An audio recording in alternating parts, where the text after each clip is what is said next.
ಪುರಿಯಲ್ಲಿರುವಂತ ಜಗನ್ನಾಥನ ವಿಗ್ರಹವನ್ನ ಮರದಲ್ಲಿ ಯಾಕೆ ಕೆತ್ತನೆ ಮಾಡಿರ್ತಾರೆ?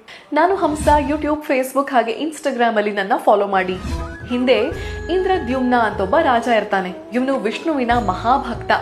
ಇವನಿಗೆ ಒಬ್ಬ ಬ್ರಾಹ್ಮಣನಿಂದ ಪುರುಷೋತ್ತಮ ಕ್ಷೇತ್ರ ಅನ್ನುವಂತ ಜಾಗ ಇದೆ.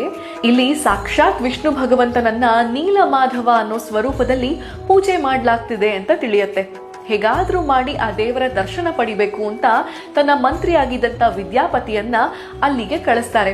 ವಿದ್ಯಾಪತಿ ಈಗ ಪುರುಷೋತ್ತಮ ಕ್ಷೇತ್ರದಲ್ಲಿ ನೀಲಮಾಧವನ ಪೂಜೆ ಮಾಡ್ತಿದ್ದಂತ ವಿಶ್ವವಸು ಅನ್ನೋರನ್ನ ಭೇಟಿ ಮಾಡ್ತಾರೆ.